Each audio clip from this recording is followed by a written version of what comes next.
Hi, we are Joel and Lauren Lowry, and this is our podcast, Wholehearted with the Lowrys. Our passion is to see people step into their destiny through discovering how good God really is and what it looks like to live in His love and purpose. We invite you to join us as we talk about life and leadership and how to live a wholehearted life. Hey, welcome to Wholehearted with the Lowrys, episode 4. We're talking about obstacles to intimacy today, and we're going to focus on one that's pretty obvious, and that's selfishness. Lauren, tell us about what selfishness does.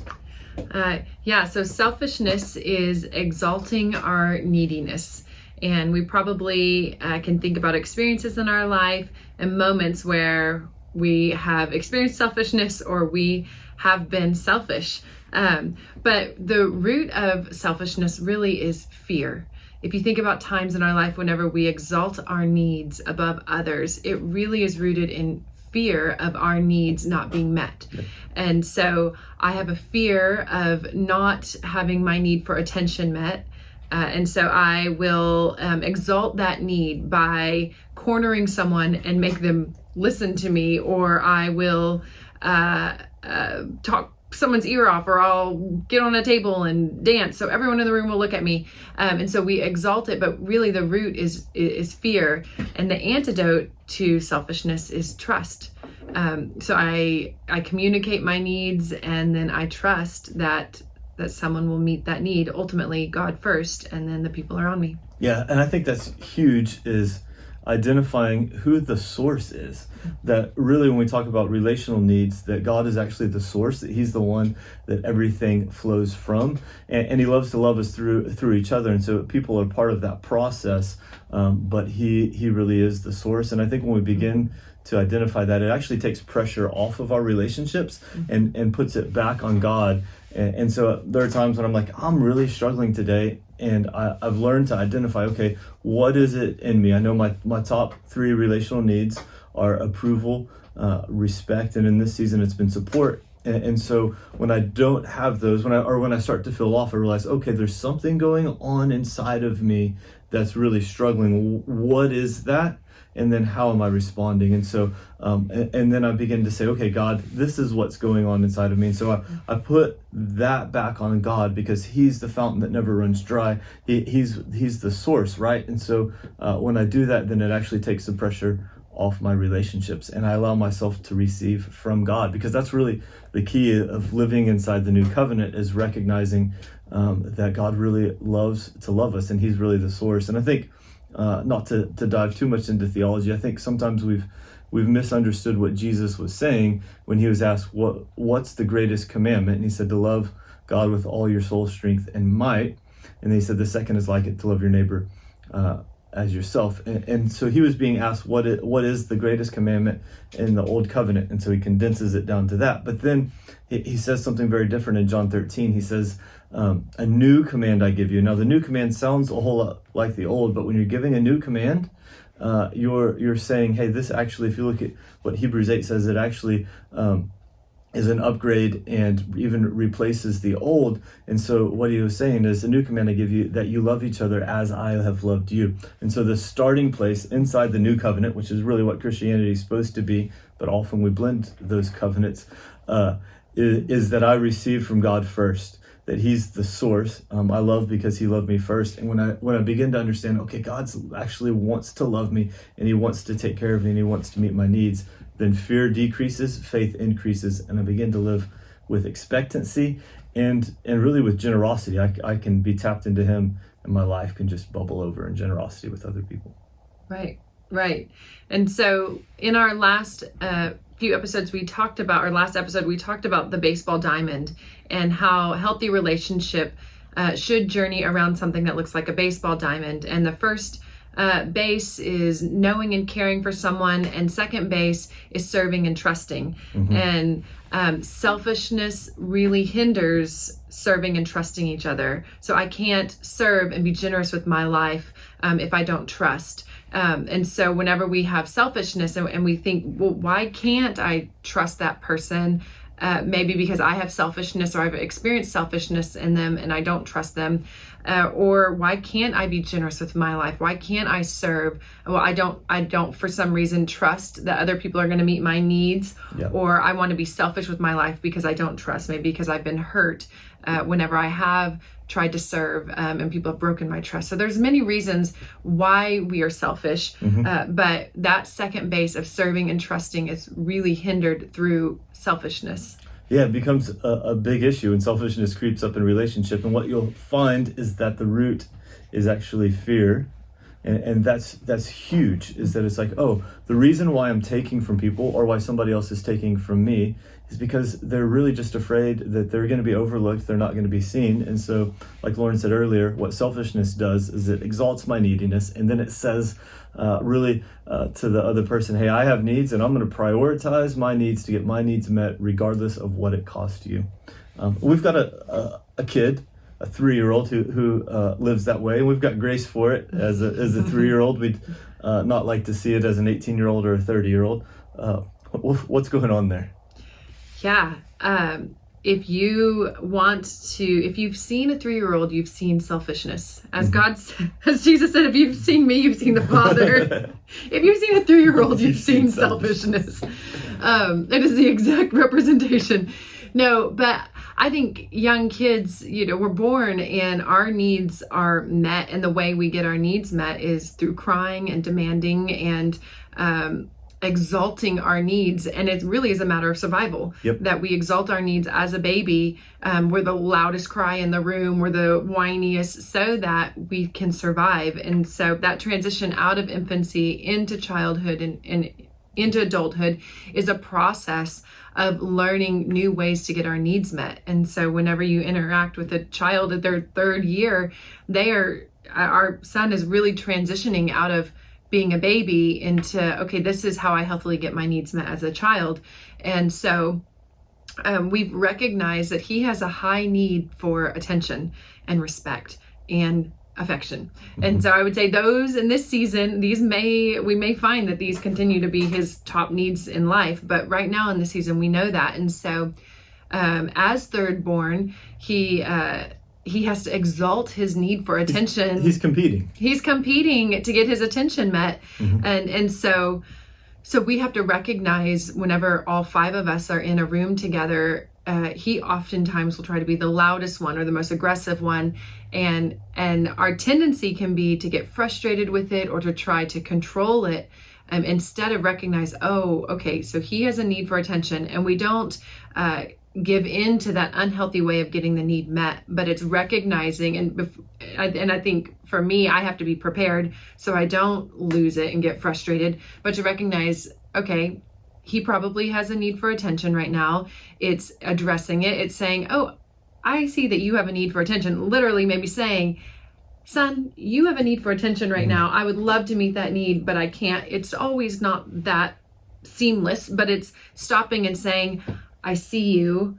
I can't give you that right now, but I want to. If you'll give me a little bit of time, I will. And so it's teaching him to recognize, I'm demanding right now. Okay, that's not how I interact in relationship. I'm going to learn how to hold back a little bit, and I'm going to trust that my mom is going to meet my need for that drink or whatever it is, my need for attention.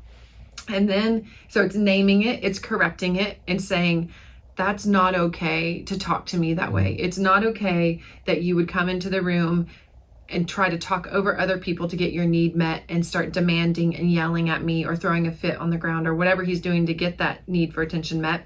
And then then it's meeting that need. It's saying, okay, you're going to have to wait, but then it holds me accountable to say, okay, but then I will meet that need. Whenever I'm done with this, I'm going to come back around and I'm going to meet that need in you. And so that's just a process. And it maybe is not that clear with adults, but it's the same way. Whenever adults are acting that way, when they come into a relationship, into a situation, they start demanding that you meet that need. It's addressing it. It's saying, I see that you have this need.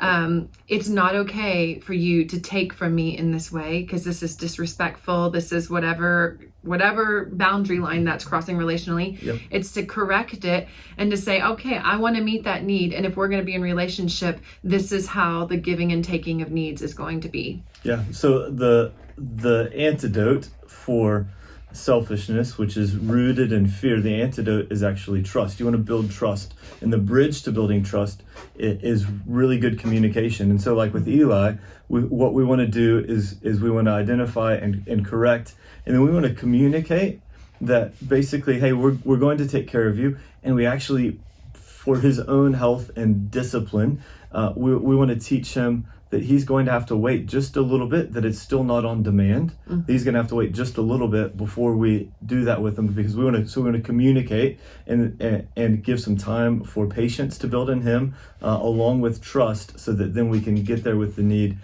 in a way that is us loving him instead of us caving to him. Because what happens is, when people are selfish and they get their needs met, because they're taking, an insatiable desire rises up, because it's like, I just have to continue to take to get my needs met, and because you don't get relationship, it's just transaction. And so the goal is to actually build relationship, which means I've got to give to you based on my terms, not based on your terms. And so healthy communication and trust is really central to that. What I've realized with Eli is that because he has a high need for attention and affection, when he's acting up a lot of the time, the solution is, if he can get to wrestle with dad, his day or afternoon is totally different.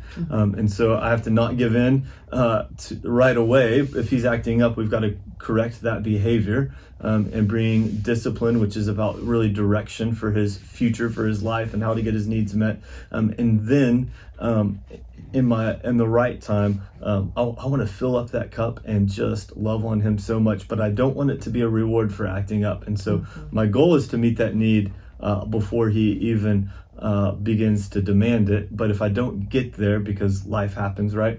Then I get there after, but I want it to not be a reward for misbehaving. And I think that's even the key with adults, right, that are acting selfishly. It's like, I need to secure them, but in bringing security, it can't be a reward for their misbehaving. And the people pleaser in me, sometimes it's just like, hey, I just want peace at any cost, and so I'll reward your misbehaving with my attention or your loud need or your taking or whatever. And as I mature, I'm learning to, I can't meet everybody's need, and so I can't just give in to selfishness all the time. Yeah. And I often find that I give into selfishness when I'm tired, because it's easier. Yeah. So they're demanding, I'm tired, and so therefore I'm just going to give into it.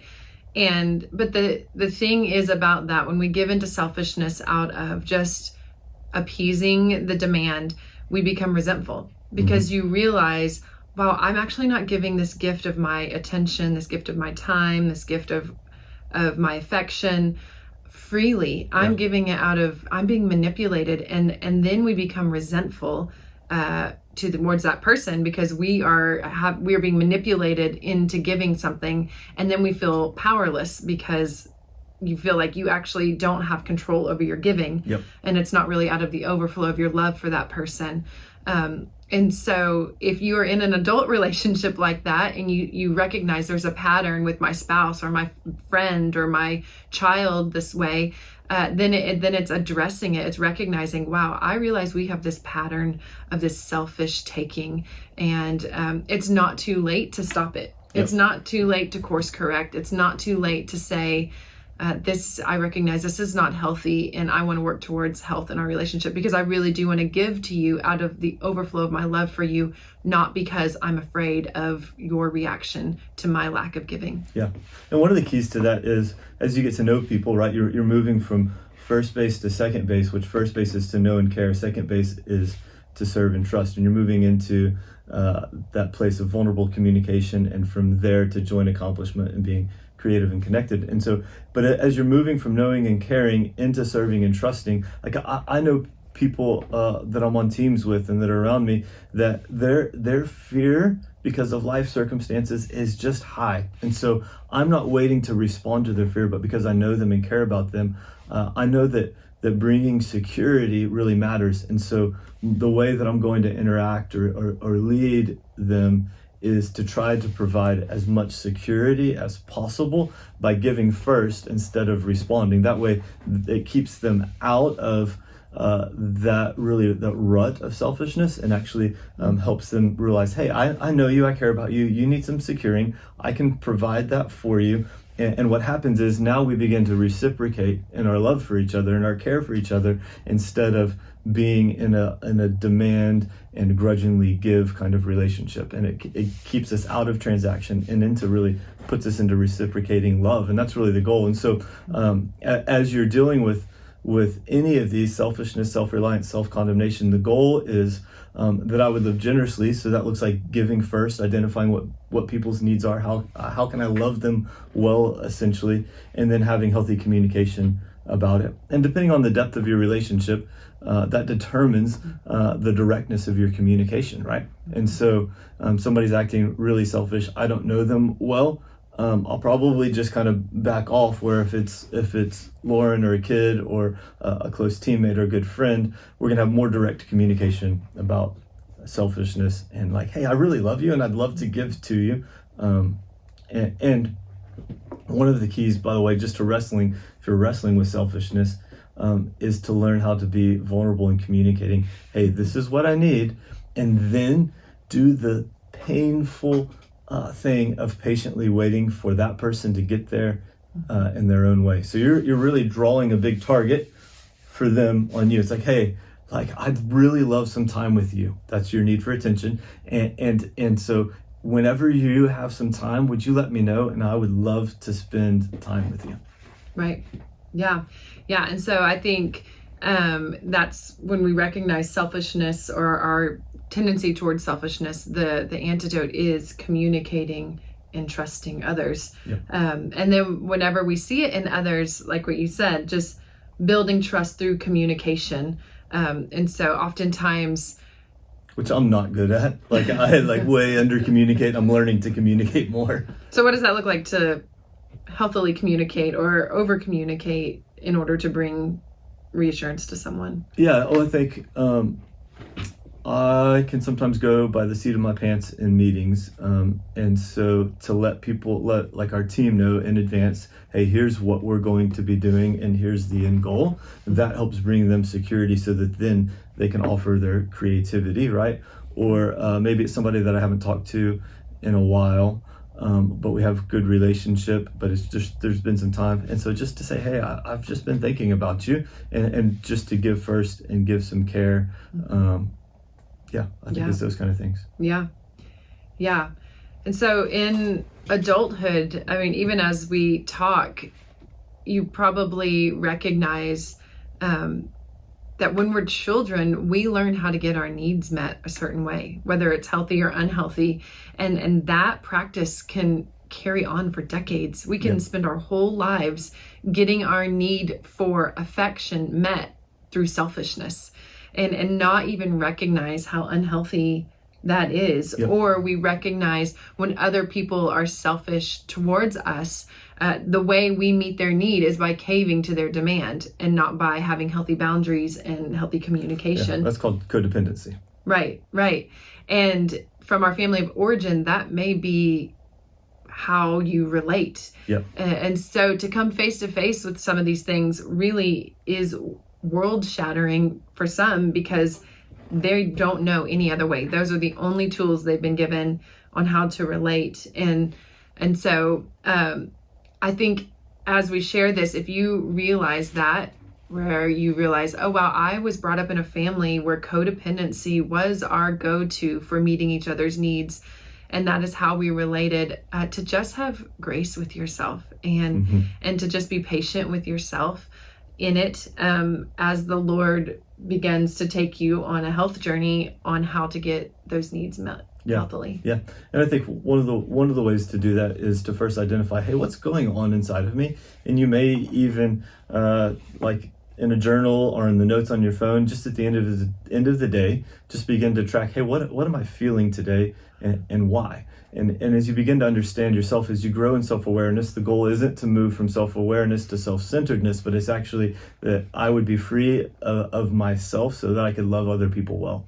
And so selfishness really keeps you from loving people well because you're the center of it all. And so the goal would be, how do I become self-aware so that I can give first, and even just know, hey, you know what?